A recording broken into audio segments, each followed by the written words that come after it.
para sa second episode ng aming 3 araw na adventure sa Giwan Stern Samar. Binisita namin ang Kalikuan at Sulangan Island. Dito na rin kami nagpalipas ng gabi sa may Mangrove Eco Park sa may Sulangan. Kinaumagahan inikot din namin ang barangay na ito. Sinubukan din namin i-explore ang Buro-Buro Rock Formations dito sa may Pagnamitan, Giwan. At bago kami umuwi, sinide trip namin ang Sisi Island dito sa may Salcido, Stern Samar. At dito sa isla meron kaming nakitang mga misteryosong kalansay ng tao. Bakit kaya nagkaroon ng mga buto ng tao ang islang ito?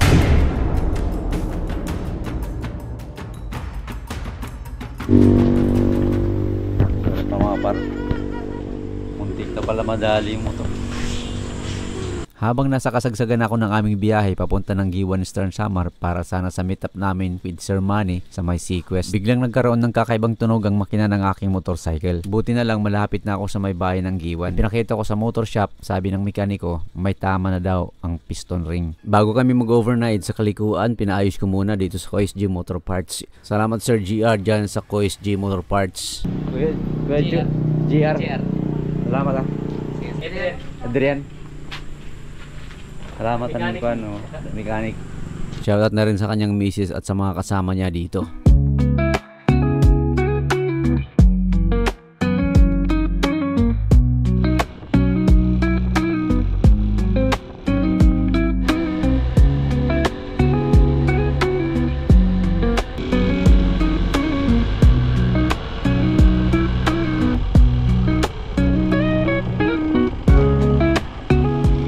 Nasa Siargao po kami ngayon, par. Nasa Siargao. May foreigner kami yung kasama. It looks like you live in USA. Mga lokal po kami dito sa Sulangan ngayon. Ito na, kumakain kami dito sa street. Ano yung tawag na street food? Diba? Nasa street tayo, nasa pagkain. Street food.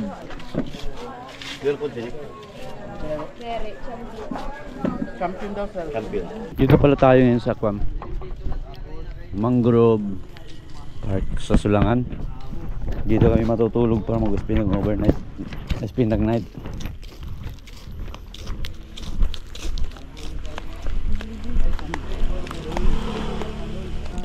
Ito kan buaya. Buaya oh. Ayun po yun, dami isda. Yung mo, may ilaw na. Hindi pa naman lumalalim ang gabi nang makarating kami dito sa may Mangrove Eco Park sa Sulangan. Kaya sinubukan naming manghilaw at mag-night swimming. Hindi man marasain. Bayan namin yung konsnil, ingat kala. Kan nangangatin. May ila kasi, ang konsnil kasi, makamandag ya. Itong katapusan ko. Pero di rin yung konsnil. Nilalakaran namin par. Ito yung lugar na parang river dito sa, actually this water parang it separates between the main island of Kalikuan and Sulangan. Yung area na yun sa kabila, yung Sulangan na yun. Yung tulay ng Sulangan yun, nagdugtong ng kuwan. Nice ka. Nice ka. Ito Sir Manny. Ha? Sorry ka. Nakagat ito, nakagat. Sumingi mo tango ito. Bagat tumutitit tango ito. Kinihimuan kuan. Sige nini.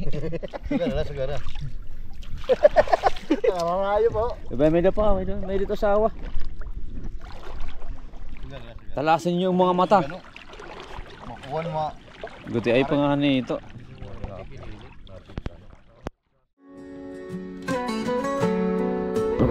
Sa puso niyang silangan may isang mandirigma. Sa dagat, sa bundok, walang inuurungan. Bitbit ang kamera, kwento'y binubuo. Hinahabi ang ganda ng mundo. Sa bawat lakbay may mong ipapamalas. Sa bawat adventure may kwentong ilalabas. Si Kuya Nons, halina't sundan. Sa Lifeprint TV, mundo'y pagmasdan. Sa bawat paglalakbay may kwentong aasahan. Pinoy na explorer, may malasakit sa bayan.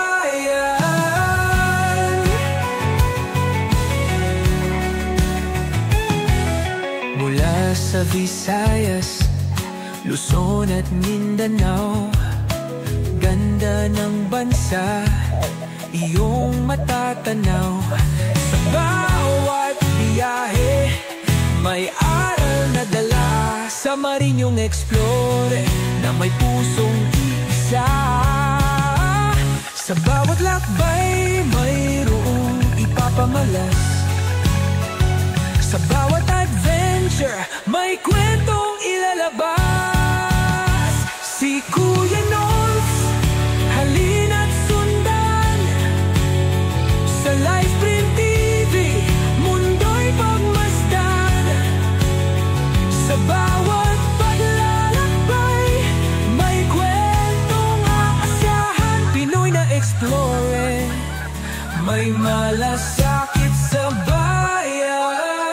Walang takot, walang duda, sa landas ng paglalakbay. Ating kultura, kanyang dala. Mundo'y ipapakita sa kanyang social media. Kay Kuya Nons, saludo kami. Sa Lifeprint TV, bayan ay nadidiskubre.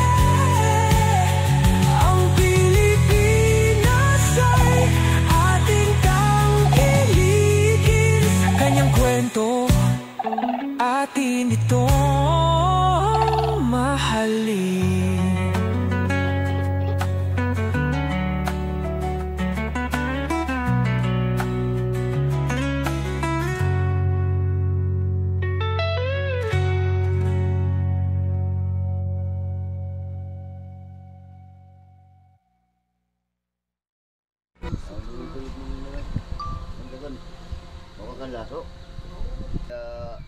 Doon may sticker ka? Kahit dari yun lang, sir. Sayang, idol pa naman kita. Daming vlogger dito, no? Talaga, no? Papi.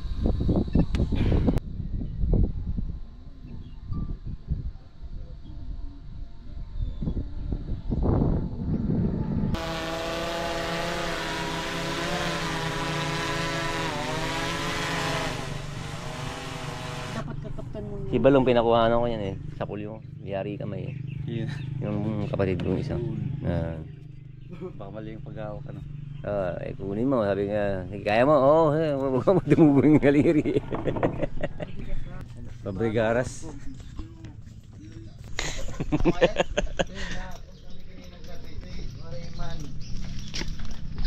Turog. Natin, mapalit kami. Ano may nagmamata na, may tao na. Ano niyo kape? May Milo. Sorry to. Milo. Parang kung may mahilo. Dili kan sa kay Milo ito. Milo kan sir. Dol, kapti Dol, lasi ka vlog ka Dol. Adoy. Hindi mo tayo magpankuhan. Baka ba ka commentator ano? Commentator sa ala CBN News. Uy! Oy! Di ka naman Dol, liwat. lari ka man Dol. May sticker ka? Okay. Waray, naubos na. Sayang, idol ko pa naman ikaw. Sige lang, pagbalik ko na la. Mo tidak.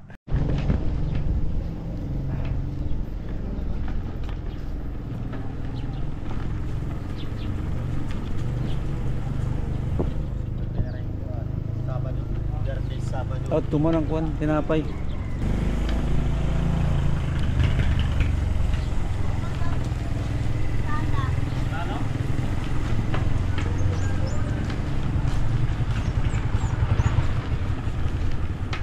Ito yung Barangay Sulangan, Giwan Eastern Samar Island, nasa isla ng Sulangan.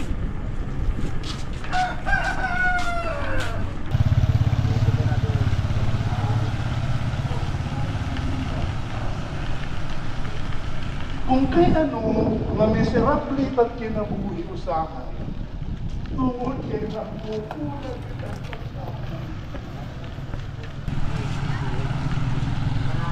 Gaya mga turista,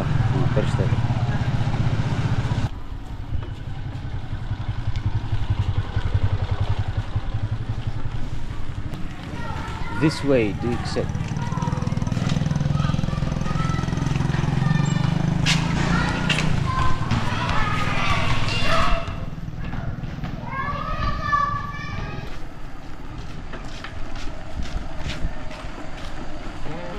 Pagkatapos namin ikutin ng barangay Sulangan, dumiretso na kami sa may barangay Pagnamitan para sa aming almusal. At syempre madadaanan natin dito ang surfing camp ng Kalikuan Island. Ito nga pala yung surfing capital dito sa Eastern Visayas. Munti ang kabundukan, dagat na asul na kristal. Sa mga baybayin, alon ay sumasayaw, himig ng kalikasan. Pagdating namin ng barangay Pagnamitan, dito kami tumuloy sa kaunan ni Sangkay para sa aming almusal. Hinabing makulay, kurat sa pista sa'y walang kapantay. Mga ngiti ng waray, tunay at talisay.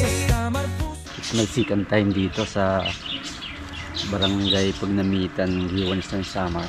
Yung kuan, yung mushroom na rock formation, no? Basta yung par. Yung par. Tara, tara. Yung hindi natin na narating ng una. Good morning. So adi kami yanaan kaunan ni Sangkay. Kaunan ni friend. Amo nila sinisin nga marasa mo na halo-halo. Itis nga nalagyan ng buwan ng Idol. idol. May sticker ka doon? Waray. Ay, sayang. Kalendaryo ulit may na. Kalendaryo. Medyo pa dito, kuan.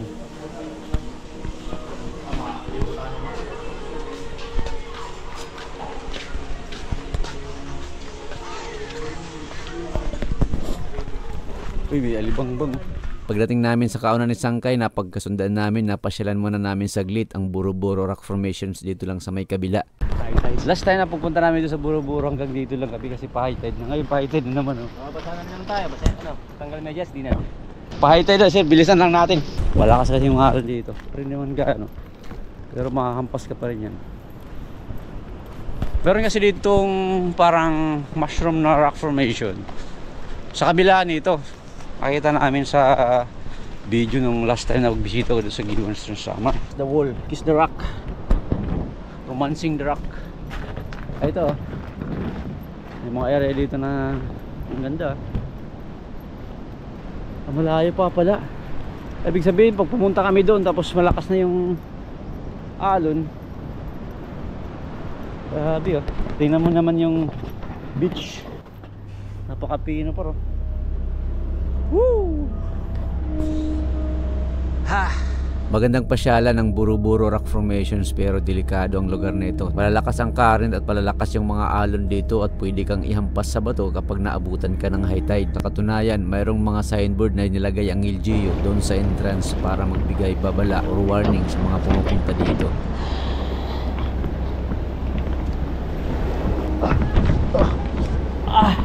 Kailangan ko magsapatos na. Okay lang yan kahit mabasa. Hindi rin namin narating yung parang mushroom na rock formations dahil pa-high tide na. Pero nakaabot naman kami dito sa napakagandang kuweba. Amazing! Grabe, napakalaking kuweba oh. Ang sarap dito. Hindi man ako expert pagdating sa mga kuweba pero sigurado ako na napurma ito dahil sa mga hampas ng alon. Malalaki yung alon dito dahil nakaharap ito sa Pacific Ocean. Tara, pasukin natin kung ano ang meron dito sa loob at kung gaano ito kalalim. High tide na sir. Malakas na yung current. Yun ang problema kasi pa high tide. Kailangan lang namin bilisan na i-explore ang loob ng kuweba dahil kapag naabutan kami ng alon, hindi na kami makakalabas dito ng buhay. Ano kayang meron dito sa loob? Papasukin namin par. Actually, dito na kami sa loob. Papasukin namin kung ano meron dito sa loob ng kuweba ng Pagnamitan dito sa may Buro-Buro. Alright. Dito may lagusan sir oh. May nakikita akong small light. Aakyat pa.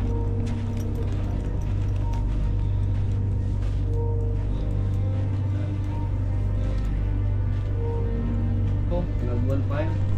Oo, nag-wall pa.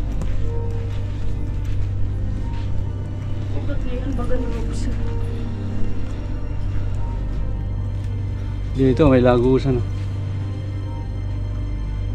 Aakyat lang pataas.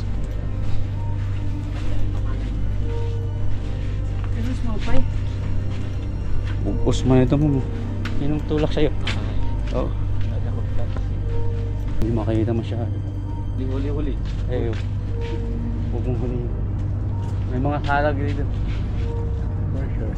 Pero mas bahagi pa doon mas maganda kaya hindi natin hirap na marating. Delikado kasi yung mga aron. Dol, idol, lore mo kami up daw, Dol.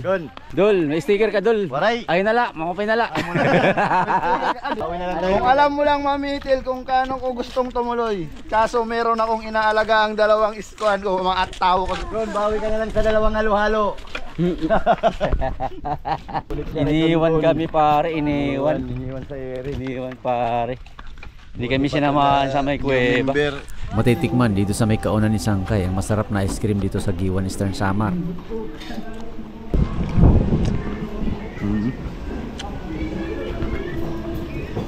Para tumunan ko yan. Pagkatapos dito sa kaunan ni Sangkay, dinaanan ko muna ang ginagawang tulay ng Pagnamitan Bridge dahil balak nila itong i-elevate. Para dito tayo sa Pagnamitan Bridge dito sa Giwan Eastern Samar. Ito yung tulay na nagkukonek between the mainland at Eastern Samar papunta ng Kaliguan Island. Tapos ginagawa po ng bridge ito para i-elevate at ito na po yung update nila. Nasa kalahati na po yung kanilang paglalagay ng mga poste, sa poste ng bridge. Sabi ng aking mga narinig, yung mga butas na din, yun ang bakas ng binumba ng mga Amerikano noong unang panahon. Marami naliligo. Hindi na ako nakapag-video ng pagdating namin sa bayan ng Salcido, Eastern Samar. Naganap muna kami ng makakainan dito sa bayan bago kami tumuloy sa Barangay Abihaw. Pero pinasyalan muna namin ang napakagandang pantalan nila dito. Nadadaanan ko lang itong bayan na ito kapag nagagawi ako sa may Giwan Eastern Samar. Ngunit ito pa lang ang pangalawang bisis na napuntahan ko ang kanilang kustal. Alabas, si Kuya Not, halina't sundan sa Live Print TV. Mundo'y masdan sa bawat paglalakbay, tayo'y kasama. Pinoy na explore, may pusong masaya. Dito po kami para sa may Abihaw, punta ng Abihaw. Kasi meron kaming papasyalan na lugar dito sa Salcido, Eastern Samar. Dito kami sa kanan, kapasada na yan. Papasok tayo.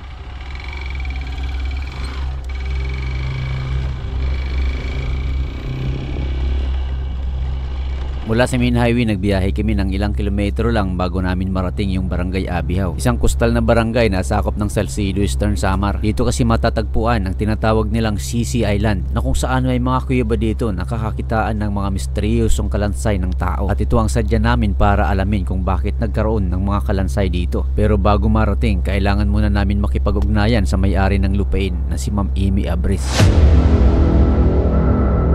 Hindi kalayuan mula sa may Barangay Abihaw ay makikita na ang aming pakay. Pero kinakailangan pa naming tawirin ito gamit ang mga bangka. At habang tumatawid Jimmy papunta ng Kisi Island, napansin ko itong napakahabang ginoconstruct na pantalan dito sa may barangay mismo ng Abihaw. Ito nga pala ang patuloy na ginagawa ng Salcido Municipal Fishport na nagkakahalaga ng 93 million pesos. Kapag natapos, ito ang magiging hitsura niya.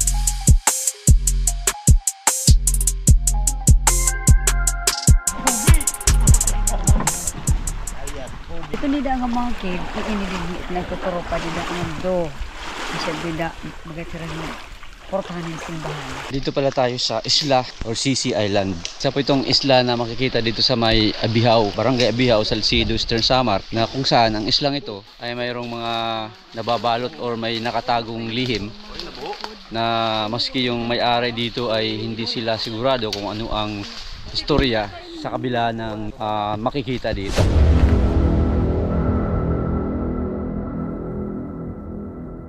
Hindi kalayuan mula doon sa may pinagdaungan namin, itinuro kami ng may-ari sa lokasyon ng mga kuweba na may mga kalansay ng tao. Nakahilira yung mga kuweba dito mula dito hanggang doon. Tapos sabi ng may-ari, mayroon daw mga kalansay ng tao na makikita dito.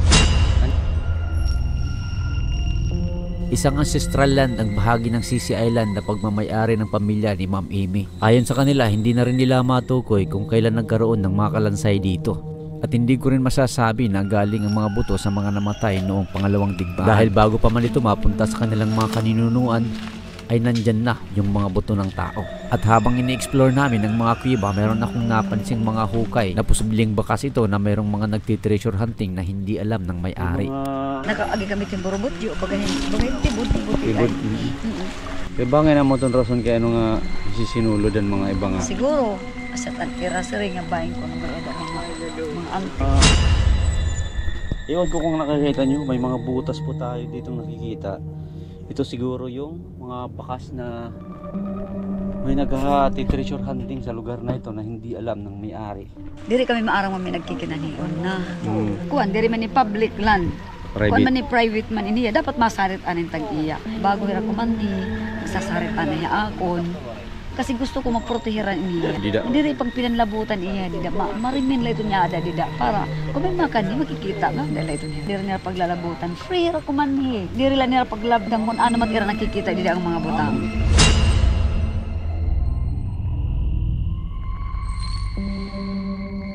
Pupuntahan pa natin yung dalawang kuiba na mayroon pa ring laman ng kalansay ng mga tao. Samahan natin si Kuya Eric at saka si Tatay Alejandro. Maiha ka na din nga nagbabantay. Matagal na po ba kayong nagbabantay dito? Mga almost 15 years na. 15 years. May kuiba din dito pero wala daw itong laman. Ito bagong hukay oh. Ito meron dito nakahilera.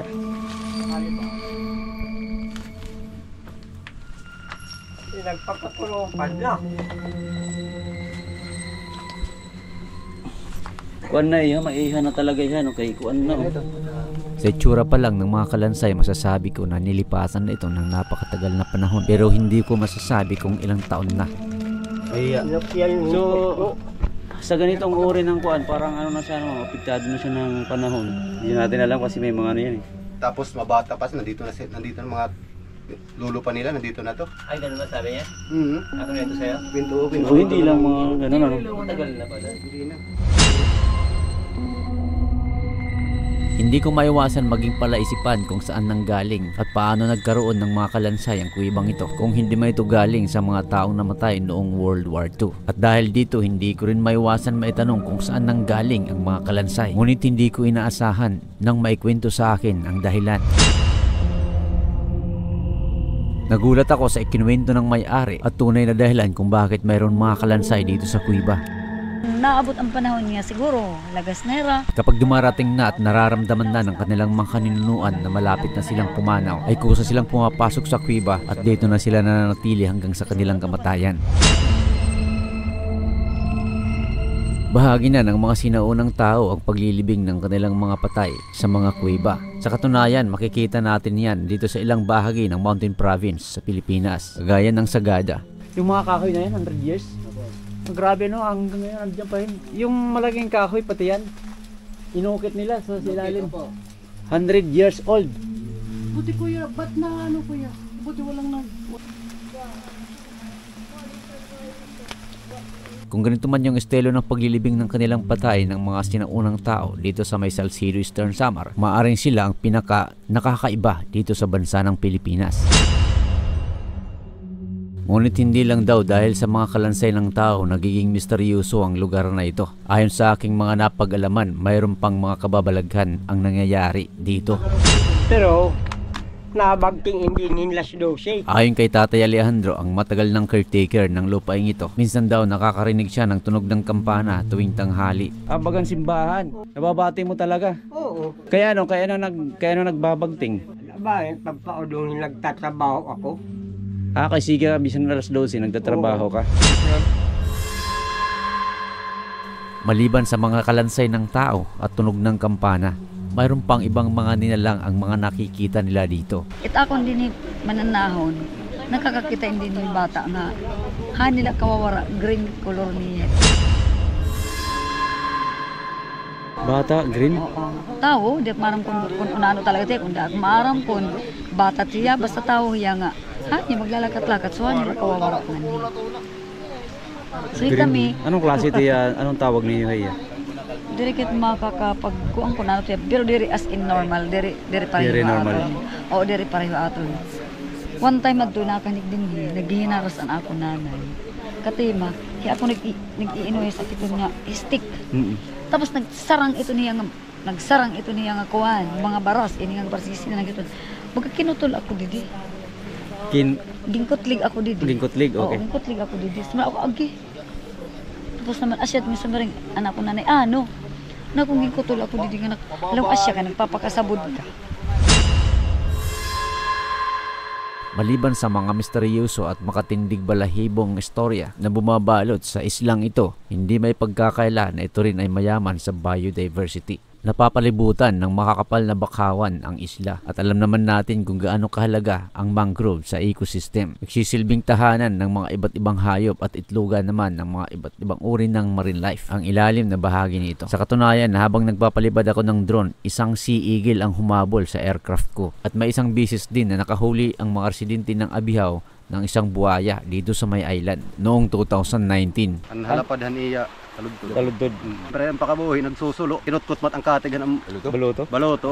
Lumaban? Siyempre kayo maatulot.